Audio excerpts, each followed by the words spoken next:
ప్రకాశం జిల్లా రాజకీయాల్లో వైవి సుబ్బారెడ్డి మరోసారి రీఎంట్రీ ఇవ్వబోతున్నారు. 2014లో తెలుగుదేశం పార్టీ రాష్ట్రంలో అధికారంలో వచ్చినప్పటికీ ప్రకాశం జిల్లాలో మాత్రం ఒంగోలు ఎంపీగా వైవి సుబ్బారెడ్డి గెలిచారు.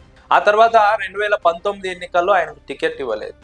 టికెట్ ఇవ్వకపోయినప్పటికీ జగన్మోహన్ రెడ్డి ఆయనకు టీటీడీ చైర్మన్ చేశారు. అయితే ఆ తర్వాత ఒంగోలు జిల్లా రాజకీయాలకు చాలా వరకు వైవి సుబ్బారెడ్డి దూరమయ్యారు.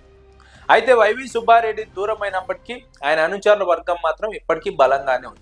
బాలినేని శ్రీనివాసరెడ్డి హవా కొనసాగినన్నాళ్ళు వైవి సుబ్బారెడ్డి రాష్ట్ర రాజకీయాలు చూసుకున్నారు, టీటీడీ చైర్మన్గా పనిచేశారు.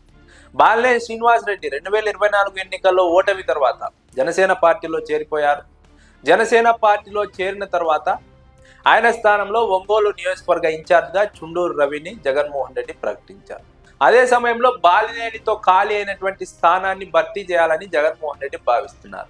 బాలినేని లాంటి బలమైన నాయకుడిని ప్రకాశం జిల్లా రాజకీయాల్లోకి ఎంట్రీ ఇప్పించాలని జగన్మోహన్ రెడ్డి వ్యూహాత్మకంగా కసరత్తు చేస్తున్నారు. అందులో భాగంగానే వైవి సుబ్బారెడ్డిని ఎంపిక చేసినట్టు తెలుస్తుంది. వైవి సుబ్బారెడ్డి ఇప్పటికే సుదీర్ఘకాలం ప్రకాశం జిల్లా రాజకీయాల్లో అనుభవం ఉన్నటువంటి నాయకుడు, నియోజకవర్గాల్లో అనుచర వర్గం ఉన్నటువంటి నాయకుడు, జిల్లాపై పట్టున్నటువంటి నాయకుడు. వైవి సుబ్బారెడ్డి అయితే ఇలాంటి పరిస్థితుల్లో బలమైనటువంటి నాయకుడుగా పార్టీని బలంగా ముందుకు నడిపించగలరు, పార్టీ నాయకులను సమన్వయం చేసుకోగలరు, అదేవిధంగా రాష్ట్ర స్థాయి రాజకీయాల్లో కూడా క్రియాశీలకంగా ఉండగలరు. ఇది జగన్మోహన్ రెడ్డి ఆలోచన. అందుకు తగ్గట్టుగానే వైవి సుబ్బారెడ్డి త్వరలో రాజకీయంగా ప్రకాశం జిల్లా రాజకీయాల్లోకి ఎంట్రీ ఇవ్వబోతున్నట్టు తెలుస్తోంది. ఇప్పటికే తన సన్నిహితుల వద్ద వైవి సుబ్బారెడ్డి ఇదే అంశాన్ని ప్రస్తావించినట్టు తెలుస్తోంది. జగన్మోహన్ రెడ్డి వైవి సుబ్బారెడ్డిని ప్రాధాన్యతలోకి తీసుకోవడానికి ప్రధాన కారణం వైవి సుబ్బారెడ్డి అయితే బెటర్ ఆప్షన్ అవుతుంది. ఎందుకంటే జిల్లా రాజకీయాలపైన పట్టు ఉంది. బాలినేని లాగా బలమైనటువంటి నాయకుడు, అదే సమయంలో బాలినేనికి బంధువు, అదేవిధంగా జగన్మోహన్ రెడ్డికి కూడా బంధువు. నియోజకవర్గాలన్నింటిలోనూ ఆయనకు పట్టు ఉంది. రాజశేఖర రెడ్డి ఉన్నప్పటి నుంచి కూడా బాలినేని శ్రీనివాసరెడ్డితో పాటు ప్రకాశం జిల్లాలో వైవి సుబ్బారెడ్డి బలమైన నాయకుడిగా కొనసాగుతున్నారు, బలమైన పట్టు కొనసాగిస్తున్నారు. ఇలాంటి సందర్భంలో కష్టకాలంలో ఉన్నటువంటి ఈ సమయంలో వైవి సుబ్బారెడ్డి అయితే బెటర్ ఆప్షన్ అవుతుందని జగన్మోహన్ రెడ్డి భావిస్తున్నారు. ఎందుకంటే 2019లో టికెట్ రాకపోయినా, 2024లో టికెట్ రాకపోయినా జగన్మోహన్ రెడ్డితో ఎలాంటి విభేదాలు లేకుండా, పార్టీని వీడకుండా పార్టీ కోసం పనిచేస్తున్నటువంటి వైవి సుబ్బారెడ్డి ఇప్పుడు పార్టీ కష్టకాలంలో ఉంది. ప్రకాశం జిల్లాలో ముఖ్యంగా బాలినేని వెళ్ళిన తర్వాత పార్టీకి బలమైనటువంటి నాయకులు లేకుండా తయారైంది.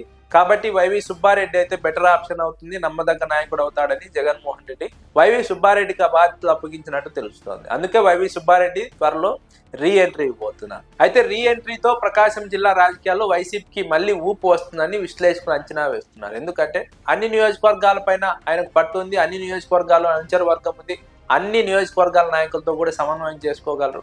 ఇప్పుడున్నటువంటి జిల్లా అధ్యక్షుడు బూచేపల్లి శివప్రసాద్ రెడ్డితో సమన్వయం చేసుకుంటూ సపోర్ట్గా ఉంటూ జిల్లాలో పార్టీ బలోపేతానికి ఆయన కృషి చేయగలరు. ఆయనకు ఉన్నటువంటి అనుభవం ఇప్పుడు బాగా పనికి వస్తుంది పార్టీకి అని చాలామంది వైఎస్ఆర్సీపీ నాయకులు భావిస్తున్నారు. అందుకు తగ్గట్టుగానే జగన్మోహన్ రెడ్డి వైవి సుబ్బారెడ్డిని ఎంపిక చేసినట్టు విశ్లేషకులు అంచనా వేస్తున్నారు. వైవి సుబ్బారెడ్డి రాకతో బాలినేని వెళ్ళినటువంటి కొరత తీరుతుందని విశ్లేషకులు అభిప్రాయపడుతున్నారు.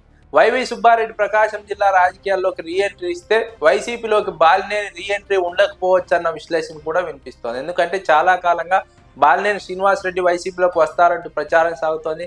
జనసేన పార్టీలో ఆయనకు ప్రాధాన్యత దక్కలేదు, కనీస కార్యకర్తకు ఇచ్చినటువంటి బాధ్యతలు కూడా ఆయనకి ఇవ్వలేదు.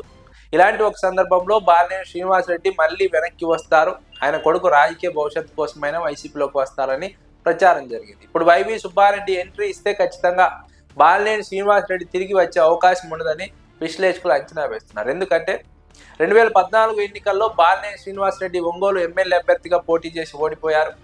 ఒంగోలు ఎంపీగా పోటీ చేసిన వైవి సుబ్బారెడ్డి గెలిచారు. వైవి సుబ్బారెడ్డి గెలిచారు, కానీ ఒంగోలులో బాలినేని శ్రీనివాసరెడ్డి ఓడిపోయారంటే దానికి కారణం వైవి సుబ్బారెడ్డి అని బాలినేని శ్రీనివాసరెడ్డి భావించి తన బావ అయినప్పటికీ జగన్మోహన్ రెడ్డితో రాజకీయం చేసి జగన్మోహన్ రెడ్డిని ఒప్పించి మాగుంట శ్రీనివాసరెడ్డిని 2019 ఎన్నికల్లో బరిలోకి దింపారు బాలినేని శ్రీనివాసరెడ్డి. దీని వెనుక బాలినేని శ్రీనివాసరెడ్డి రాజకీయం ఎక్కువగా పనిచేసిందని విశ్లేషకులు అభిప్రాయపడుతున్నారు.